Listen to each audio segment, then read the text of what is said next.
Eu gostaria de abordar um tema muito interessante, que não é muito abordado, mas realmente é muito importante, que é o extermínio da comunidade negra na América do Sul, na América Latina em geral. Se a gente observar, se a gente estudar a história, a gente vai ficar a conhecer o que aconteceu na Argentina, em que houve uma guerra, em que negros eram postos na frente do combate, e outras formas de... Essa era uma das formas de extermínio que o governo da Argentina tinha planeado, mas havia outras formas de extermínio que foram implementadas no país.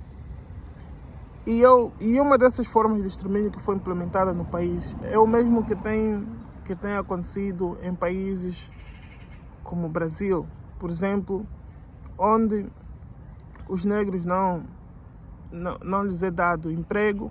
Primeiro, eles têm dificuldade em aceder à educação, ou à educação superior, ou à educação de qualidade. Mesmo a educação não superior, eles têm dificuldade em ter acesso à educação. Então, eles não têm formação. Existe uma cota para melhorar a coisa, porque a coisa estava muito má. O governo decidiu que era preciso fazer uma cota, mas mesmo nessa cota não tem funcionado muito bem, porque muitas das pessoas até que vão nessa cota dos negros nem são negros, são pessoas que não são negras, mas elas dizem que são negras e elas tomam o lugar de negros que verdadeiramente são negros e deveriam estar a beneficiar-se dessa cota. Mas agora, de forma geral, o que acontece? Os negros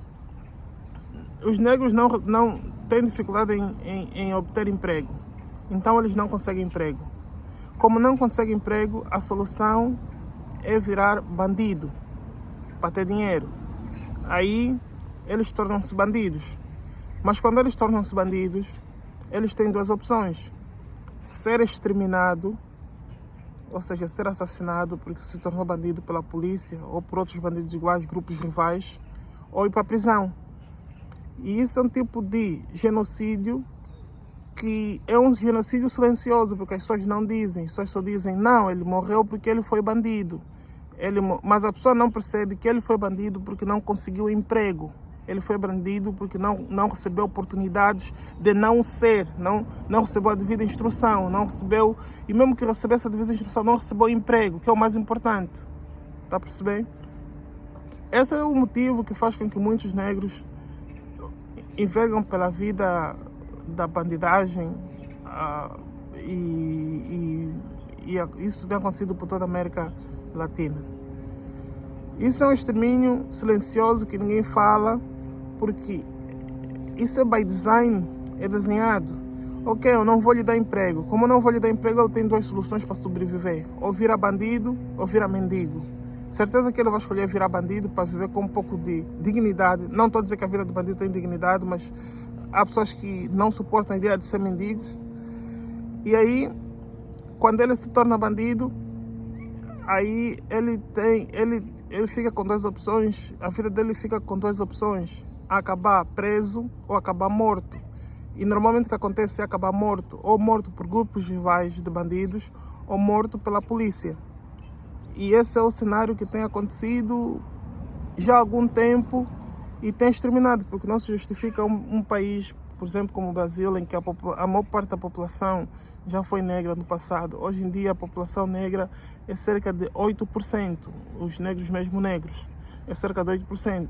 Depois tem os pardos, não é, que são cerca de 40%, e muitas vezes quando se diz negros inclui-se os pardos, aí dá, ok, negros são 48% ou 50% ou 51%, porque inclui-se negros e pardos na mesma categoria, mas só negros é aproximadamente 8%, e não se entende num país onde a maior parte da população já foi negro. Claro que houve um grande extermínio, e esse extermínio foi causado pela pobreza e pela forma deliberada que a sociedade brasileira como um todo, como em outros países da América Latina, o tem feito, que é de não dar oportunidades de emprego a pessoas negras, de modo que eles não tenham uma outra opção a não ser